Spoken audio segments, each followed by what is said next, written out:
Boa noite, pessoal. Sejam bem-vindos a mais uma aula da nossa liga, hoje em parceria com a Lacan e a EMEC Paraná. E o tema da aula de hoje é semiologia cardiológica, com a doutora Fernanda, professora convidada da liga.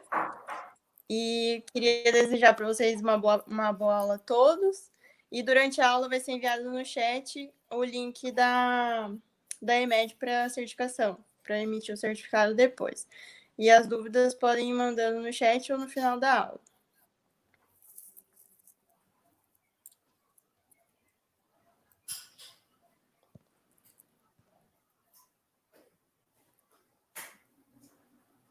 Acho que eu parei de ouvir a Carol.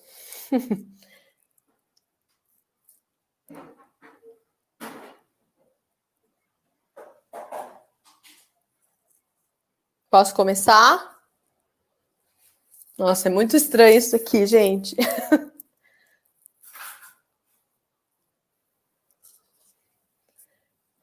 Bom, eu acho que vou começar a aula, e aí, se tiver algum problema, a Carol me interrompe, me manda uma mensagem, foi isso que a gente combinou. Boa tarde a todos, né? Eu sou a professora Fernanda, eu sou graduada e com residência médica em clínica médica pela UEM. Agora eu vi tua mensagem aqui, Camila. Fiz residência de cardiologia na Unifesp e subespecialidade de ecocardiografia adulto no INCOR, tá? É um grande prazer estar aqui apresentando essa aula para vocês. Gostaria de parabenizá-los a todos pela iniciativa da Liga de Semiologia, né? Acho que é uma liga, na minha época não tinha tantas ligas assim, mas acho que é uma liga que vale muito a pena. A semiologia tem ficado bastante esquecida, né? Então, e ela tem sua grande importância, que talvez eu tenha percebido um pouco mais tarde aí na minha trajetória da formação médica, né? Acho que fui me dar conta mesmo de quão importante era mais durante a residência de cardiologia e que eu percebi o quão importante era. Então, só uma introduçãozinha, né, para vocês. A anamnese e exame físico, os dois muito bem feitos, eles conseguem fazer praticamente 90% de todos os diagnósticos, né? Ah, mas nossa, como assim? Ela, inclusive, faz um método complementar, né? Eu faço ecocardiografia, realmente. E durante a minha formação de eco, eu aprendi que o exame clínico, ele é soberano, né? A gente tinha um médico lá no INCOR, que é o Dr. Tarso, que é muito bom, né? O médico da válvula, da especialidade lá de válvula, e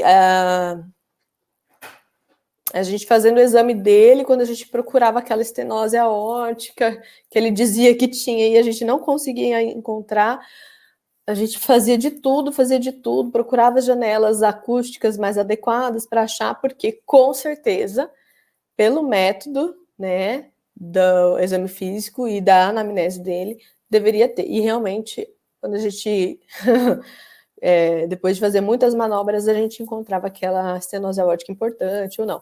Então, assim, a clínica ela é soberana e o método diagnóstico ele só vem complementar o raciocínio e a programação do tratamento, tá? Só uma introduçãozinha.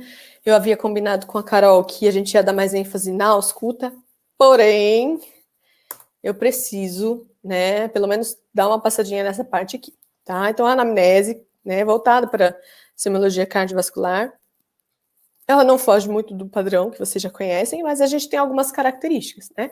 Então, a identificação é sempre importante, né? Nenhum paciente é diagnóstico, todo paciente tem nome, né? Sobrenome, né? Sexo também é importante, porque algumas doenças são mais prevalentes em homens, outras mais em mulheres. A idade também, porque a gente sabe que acima de certa idade a gente tem maior risco de doenças cardiovasculares, né? Naturalidade também, a gente tem a doença de Chagas aí no Brasil, que é bastante prevalente, então, a depender da região que o paciente vem, você tem maior risco, né, dessa doença, maior prevalência dela. E aí a gente vem para a queixa principal, história da moléstia atual, né? sempre focando nos sintomas do paciente, início de duração, né? Os antecedentes pessoais, né? Para dizer para a gente se ele tem maior ou menor risco para doenças cardiovasculares. E antecedentes familiares, né? Principalmente algo que é muito importante da gente perguntar, e talvez nas outras avaliações semiológicas, né? Que não cardiovascular, talvez não seja tão importante, ou, enfim, tão significante, mas para cardiologia é importante sempre a gente identificar uma história de DAC familiar precoce, né? DAC é a doença aterosclerótica coronariana, né? Então, aquele familiar de primeiro grau do sexo masculino que teve uma morte súbita, um infarto ou revascularizou com menos de 55 anos, ou aquela mulher com menos de 65 anos que também ou infartou, morte súbita ou fez revascularização, gera um risco para este paciente, né, que você está examinando, que você está conversando, e para maior risco de doenças cardiovasculares, tá? Então, a história de antecedente familiar é importante para a gente também. É mais um fator de risco para doença cardiovascular, então, que a gente soma, tá? Tentei facilitar um pouquinho, eu sei que é meio chato, um pouco maçante, né? Eu aproveitei essa história da pandemia, então tentei fazer um mnemônico aqui para vocês. Então, lembrando que depois da pandemia todos continuarão saudáveis e estudando né? Lembrando que essas iniciais aqui dessa frase nos leva e remete aos principais sintomas cardiológicos, tá? Eu sei que é bem tosco, mas as coisas toscas são as que mais ficam na nossa memória. Meu esposo que é bom dessas coisas. Então, começando o primeiro sintoma principal, né, a dispneia, aquela sensação desagradável, sensação de que não está entrando ar, né, que o paciente refere, né, isso geralmente, né, as causas cardiovasculares vão dar uma dispneia relacionada aos esforços, tá, e caracteristicamente a dispneia da insuficiência cardíaca é aquela em que você, ao se deitar, você vai ter o retorno venoso e vai gerar retorno venoso, gerando uma hipertensão venocapilar, né, pulmonar, e vai gerar aquela falta de ar, aquele desconforto durante a posição deitada. Então, é muito comum a gente utilizar a pergunta: quantos travesseiros você usa para adorei. Quantos travesseiros você usa para dormir, né? Se você tem que dormir com a cabeceira elevada, todo esse tipo de pergunta a gente faz para investigar se existe esse sintoma de ortopneia, né? Então, é um sintoma bastante característico, né? E isso é decorrente a esse retorno venoso que faz aumentar a nossa hipertensão venocapilar. Também temos a dispneia paroxística noturna, né? A dispneia paroxística noturna é importante a gente diferenciar que não é qualquer dispneia de noite, tá? Então, é uma dispneia paroxística noturna. Qual que é a característica dela? Tá? A dispneia paroxística noturna é aquela que, quando você deita, de 2 a 4 horas após deitar-se, todo aquele edema, todo aquele líquido extravascular retorna para o intravascular e vai gerar essa congestão pulmonar. E aí, então, de 2 a 4 horas após deitar-se, você tem a falta de ar. E aí você levanta e 15 a 30 minutos após se levantar é que vai melhorar essa dispneia, tá? Então, também é preciso caracterizar bem certinho essa dispneia paroxística noturna. Porque hoje em dia a gente sabe que tem muito paciente com ansiedade, tem a apneia do sono, então isso é diferente de dispneia paroxística noturna. E a gente vai classificar em classe funcional, né? NYHA. Não sei se vocês já ouviram falar. NYHA é uma classificação pela New York Heart Association, né? Que a gente coloca a dispneia aos grandes esforços, pequenos esforços, mínimos esforços ou ao repouso. A gente gradua em 4. NYHA de 1 a 4. Outro sintoma é a dor torácica, tá? Então, nós temos a dor torácica, que a gente precisa identificar se tem característica cardiológica. Lembrando que a gente tem coração, aorta e pericárdio que podem gerar dor, né? Então, a dor torácica, ela pode... A dor torácica caracteristicamente anginosa é aquela que é um desconforto retroesternal, que pode ser também dito como uma queimação, em região precordial, pode ser em precórdio, em epigástrio, pode ter irradiação para cervical, mandíbula, dorso, membros superiores, né? E que piora com os esforços, ou melhora com o repouso ou o uso de nitratos, tá?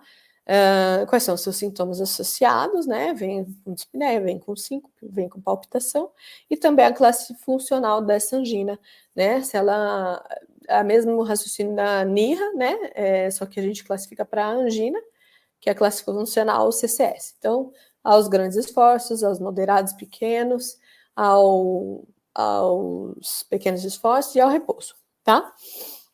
Palpitações também são queixas, né, do paciente. É importante a gente identificar como elas começam, se elas são regulares ou irregulares, se tem sintomas associados, se tem síncope associada, né?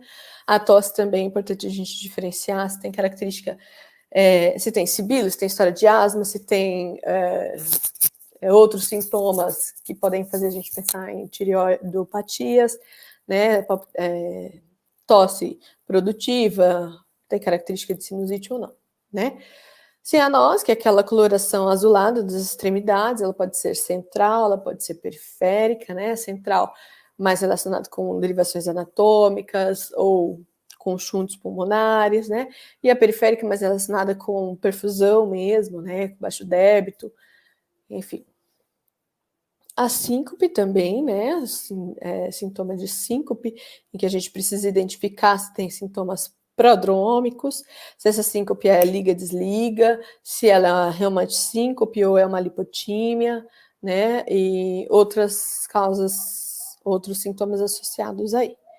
O edema, né? A gente tem caracteristicamente um edema de causa cardiológica, aquele do final do dia, né? Com ortostase, ele é bilateral, é diferente de outras causas. Então, outras causas seriam, né, uma TVP, um problema de vasos linfáticos, né, insuficiência venosa, síndrome nefrótica, insuficiência renal, até medicamentos a gente precisa pensar. E a hemoptise, né, a tosse com sangue, né, estenose mitral também é uma doença cardiológica que pode gerar hemoptise, então também não é só pulmonar, tá bom? Então, depois da pandemia, todos continuarão saudáveis e estudando, hein? Ai, Deus, só dando aula mesmo. Bom, então vamos partir para o exame físico, tá bom?